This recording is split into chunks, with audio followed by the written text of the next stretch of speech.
안녕하세요. 이슈 파이터 장진섭입니다. 여러분과 함께 우리 사회 이슈를 알아보고 그 이슈에 대해 심층적으로 분석해 주실 이슈 파이터를 초대하여 속속들이 알아보는 시간 이슈 파이터. 오늘의 이슈 파이터 대전 최고의 미남 변호사 조성천 변호사님과 함께 하도록 하겠습니다. 안녕하세요. 안녕하세요. 믿거나 말거나 대전 최고 미남 변호사 조성천입니다. 네. 대전에 천이 몇 개가 있죠? 4대하천 한 번 더 할까요? 네. 대전천, 갑천, 유등천 그리고 조성천의 그 조성천입니다. 네. 오래간만에 했네요. 복고. 그렇죠. 자, 오늘의 이슈. 비동의 간음죄. 신설 논란. 간음죄 하니까 갑자기 또 눈이 또 번쩍 띄어지네요. 네. 자, 어떤 내용인가요? 그 개요에 대해서 설명 부탁드리겠습니다. 네네네. 여성가족부가 지난 1월 26일에 이제 양성평등정책 기본계획을 발표하면서 비동의 간음죄 도입을 검토하겠다 이렇게 얘기를 한 거예요. 네. 그런데 9시간 후에 법무부에서 우리는 비동의 간음죄 개정 계획 없다 이렇게 딱 얘기를 하니까 이제 여가부도 입장을 이제 딱 철회해버린 거예요. 그게 이제 하루 만에 순식간에 벌어진 일인 것이죠. 네네네. 양성평등 정책으로. 네. 아니 왜 갑자기 법무부에서 이제 너 이거 하지 마 이렇게 했나요? 이게 이제 그 여성가족부나 여성단체에서는 주장해 볼 만한 사안이고, 그렇죠. 이전부터 이제 옛날 2018년 미투 때부터 나왔던 얘기긴 한데, 이제 우리나라 형사법 체계를 통째로 바꿀 수 있는 아주 근데 민감한 강간죄라는 게 있잖아요. 네네네. 그러니까 이제 강간죄를 폭행 협박이 있어야 강간죄인데 비동의 간음죄는 폭행 협박이 없어도 동의 안 하면 강간으로 보겠다 이런 개념이기 때문에 이제 폭행과 협박이 있어야 강간인가요? 그렇죠. 형법상으로는. 그래서 이게 굉장히 센세이셔널한 게 애매하군요. 것이죠. 그러니까 네. 이제 그 동의를 받지 않고 성관계를 했으면 이거를 문제 삼으면 바로 그냥 네. 그러니까요. 이제 처벌을 받아야 되는. 하겠다는 건데 이 강간죄가 1953년 형법 제정되면서 그대로 있는 조항이에요. 그러니까 70년 된 조항이죠. 손을 좀 볼 필요성은 있겠네요. 예. 네. 그런데 일단은 이 비동의 간음죄가 지금 뭐 이번에 여성가족부가 발표를 하긴 했지만 언제 이제 처음에 나온 것이냐면은 2018년 미투 운동이 활발해가지고 안희정 지사가 이제 비서를 이제 관계한 것 때문에 재판을 받았는데 1심에서 무죄가 나왔어요. 그랬죠. 1심에서 무죄. 업무상 위력에 의한 간음으로 이제 기소가 됐는데 무죄가 나와서 그 1심 판사가 이제 이 비동의 간음죄에 대한 입법 메시지를 던지면서 현행 형법으로는 처벌이 어렵다 이렇게 얘기를 했던 거예요. 그런데 2심, 3심 가서는 안희정 지사가 이제 유죄로 인정돼서 3년 6개월을 살은 것이죠. 네. 예. 그래서 이제 그때 나왔던 그럼 것이고. 2심에서는 아직은 비동의 간음죄가 없는데. 네. 아니 업무상 위력에 의한 강간으로 그렇게 유죄를 한 거죠. 그렇게 네, 한 거죠. 네. 그래서 일단은 뭐 굉장히 이제 찬성론 반대론이 뜨거운데 이 도입하자는 측은 대부분 이제 당 여성이겠죠. 여성 단체에서 주장하는 것인데 예. 성적 자기 결정권이 있지 않냐. 이게 가장 이제 강력한 근거인데 네. 이 성적 자기 결정권은 내가 원하지 않는 성행위를 하지 않을 이 자유가 포함되어 있다. 그렇죠. 뭐 그런 것이고, 네. 이제 이런 경우가 있잖아요. 실제로 폭행 협박이 없어도 피해자가 뭐 어떤 장애인일 수도 있고, 아니면 뭐 술이나 약물에 취하거나 뭐 여러 가지 사유로 인해 가지고 저항을 못하는 경우가 있을 수 있고, 그리고 요새 가스라이팅이라고 심리적 지배를 당하는 맞습니다. 경우가 있잖아요. 예. 뭐 교수나 선생님한테 이렇게 심리적 맞아요. 지배. 이런 경우는 이제 성폭력이 인정 안 될 수가 있잖아요. 그러니까 그런 경우에 이 비동의 간음죄가 도입되면은 처벌이 가능하다. 따라서 주로 여성인 피해자를 두텁게 보호할 수가 있다. 이런 취지에서 도입을 하자고 지금 계속 주장이 나오는 것이고요. 그런데 이제 또 반대로도 만만치 않고 반대론의 또 근거도 또 아주 또 유력하죠. 첫 번째가 일단 안희정 지사 얘기도 나왔지만 업무상 위력에 의한 강간이 있다. 저는 이제 그걸로 처벌하면 된다. 분명히 처벌을 가능한 거니까. 그리고 도대체 동의 여부에 대한 그 증거나 그걸 어떻게 수집할 것이냐. 네. 자, 이게 도입되면요, 어떻게 해야 되냐면은 남자가 몰래 녹음을 하거나, 그죠? 아, 우리 성관계 해도 돼? 어, 뭐 이렇게 녹음을 해야 되나요? 너도 동의하니? 뭐 녹음을 하거나 아니면은 각서를 하나 써야죠. 나 여자들도 동의한다. 싫어하겠는데? 각서를 쓰거나 또 하나가 이제 좀 말씀드리겠지만 앱이 있어요. 앱이요? 앱. 아, 그런 앱이 우리나라에도 나와 있나요? 네, 다른 나라에 있는데 아. 이렇게 앱을 동시에 누르는 거예요. 아, 동시에? 네, 그럼 저장이 되거든요. 거기 동이 써 있는 걸 동시에 딱 눌렀나? 그러니까 그런 식으로 동의 여부를 확인한다는 건데 앱을 깔고 안 깔고는 뭐 그 사람들의 마음이잖아요.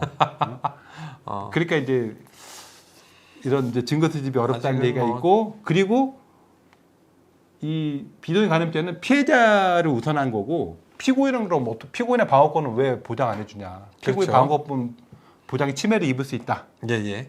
그리고 이제 아까 말씀드린 것처럼 폭행 협박으로 이제 성관계를 해야 강간이 되기 때문에 대법원에서는 좀 넓게 인정을 해요. 그래서 굳이. 예, 아까 뭐 예. 가스라이팅 이런 것도 예, 그것도 강간으로 폭행 인정이. 협박 이게 폭행 네, 협박이냐 예, 예. 이렇게 볼 수 있지만 이제 여러 가지 사항을 고려해서 대법원이 한 목적적으로 판단하기 때문에 네. 사실상 강간을 넓게 인정하거든요. 예, 예, 예. 그렇기 때문에 굳이 필요가 없다. 이게 아, 이제 굳이 필요 없다는 게 반대론인 반대론인데. 그렇다면 비동의 간음죄가 지금 있는 나라들이 좀 있지 않을까? 네네네. 지금 뭐 이런 게 이제 되게 이제 선진국들이 유럽에 있는 국가들이 되게 개인주의잖아요. 그러니까 이런 게 많이 발달해 있어요. 앱이 발달돼 있나 본데? 아니, 앱도 발달해 있고 예. 개인주의니까 뭐 이런 나라들은 이제 뭐 매춘을 허용한 나라도 많잖아요. 그런데 근데 우리나라랑 그렇죠. 성 감정이나 도덕 감정이 굉장히 다른 것이죠. 예, 전혀 다르겠죠. 그래서 또 이런 나라들이 또 혼인을 안 하고 동거인 상태로 관계하고 하는 경우가 많잖아요. 그렇게 네. 법적으로 제도적으로 인정해 주기도 하고. 그렇기 때문에 이제 보면 영국, 독일, 스웨덴, 캐나다, 아일랜드, 호주 그리고 미국의 11개 주에서는 이제 비동의 간음죄를 이제 강간죄로 규정을 해서 처벌을 하는 것이죠. 많이 있네요. 네, 근데 그래서- 대다수가 조금 선진국이네요, 실제로. 예, 예. 그래서- 우리나라도 선진국으로 가려면 만들어야 되겠는데? 왜 그러세요?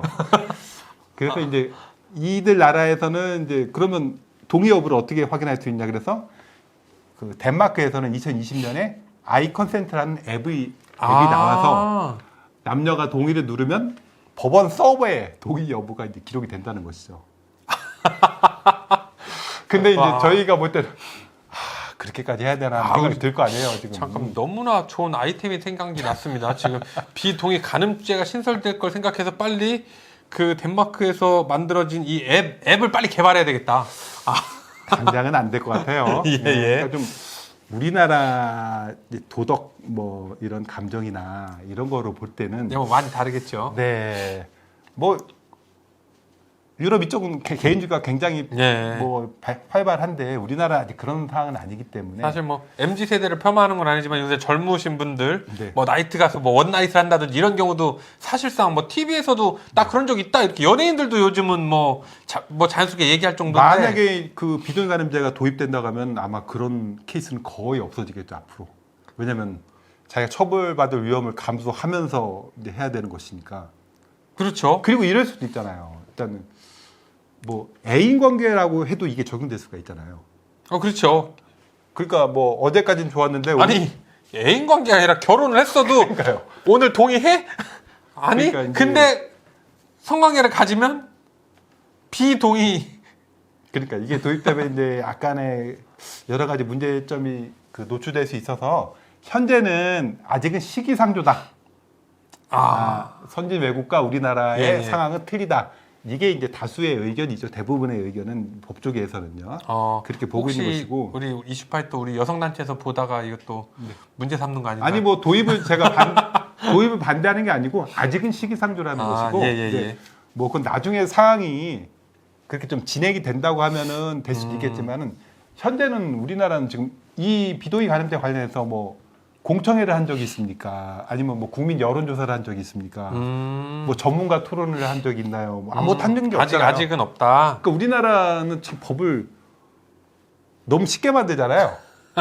국회의원이 그냥 아니 만들죠. 그러니까 주로 정치적인 걸로 싸우다가 법은 한꺼번에 막 50개, 60개 팍 통과시켜 버리잖아요. 그렇죠. 그렇잖아요. 예. 이게 국민 생활에 얼마나 큰 영향을 미치는 건데 이걸 그냥 뭐 네. 그런 심도 깊은 논의 없이 그냥 여야 원내대표 만나서 내일 그래 30개씩 통과 이렇게 하면 이게 말이 안 되잖아요. 그러니까 이거 비동의 간음죄도 만약에 여성단체나 이런 데서 뭐 논의를 하고 싶으면 그런 단계를 거쳐야 되는 것이지. 그렇죠. 갑자기 여론조사도 좀 뭐 이거 하고 해서 토론회도 하고 포럼도 열고. 그렇죠. 그리고 이제 외국 사례도 면밀하게 검토해야 되는 게 이게 외국에서 하다 보면 부작용이 나올 수가 있잖아요. 그렇죠. 근데 그런 사례까지 면밀히 검토해야 되는 것이지. 이게 여성단체가 볼 때 비동의간음죄는 당연히 필요하지 않냐. 여성의 자기 성적 자기결정권 당연히 당연히 있어야 그렇게 되는 하면 게 당연히 맞고. 만들어야 된다고 예, 예, 생각하지만은 또 현실은 그런 이제 준비가 다 되고 그렇죠. 국민 아무래도 제가 볼 때는 국민 여론이 가장 중요하겠죠. 국민 여론이. 근데 국민 여론이 여성은 다 찬성, 남성은 다 반대 아니겠지 그거 아니죠. 설마? 여성이라고 다 동의할 사안은 아닌 것 같고. 네. 예. 사실 우리나라 그 강간죄 자체가 네. 좀 폭넓게 보고 있다고 하니까 대법원에서 판례적으로. 예. 판례적으로 했을 때도 뭐 폭넓게 보고 있다고 하니까 네. 비동의 간음죄 이것이 뭐 꼭 있어야 된다, 뭐 없어도 된다 이런 개념보다는 네. 아직은 조금 시기상조다라는 게 우리 조성천 변호사님의 의견이신 거잖아요. 예. 앞으로 많은 검토가 좀 필요가 할 것 같은데 우리 마지막으로 우리 구독자 여러분, 시청자 여러분들께 또 비동의 간음죄에 관련된 것도 좋고. 네. 비동의 간음죄는 이제 만약에 이게 도입되면은 진짜 우리나라 형법 체계를 완전히 송두리째 바꿀 수 있는 아주 휘발성 있는 사안이거든요. 하여튼 네. 도입 여부와 관련해서 여러 가지 연구, 아까 이제 국민 여론조사, 전문가 토론회, 공청회 여러 가지를 도입하고 해외 사례도 충분히 검토해서 해야지.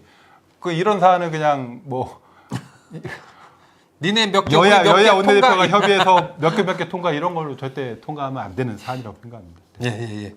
자, 오늘은 대전 최고의 미남 변호사 조성천 변호사님과 함께 비동의 간음죄 신설에 대한 그 논란 여부에 대해서 한번 이야기를 나누어 보았습니다. 다음엔 더욱더 새롭고 알찬 이슈로 여러분들과 함께 하도록 하겠습니다. 좋아요, 댓글, 구독 부탁드리고요. 끝까지 함께 해주신 구독자 여러분, 시청자 여러분 진심으로 감사드리겠습니다.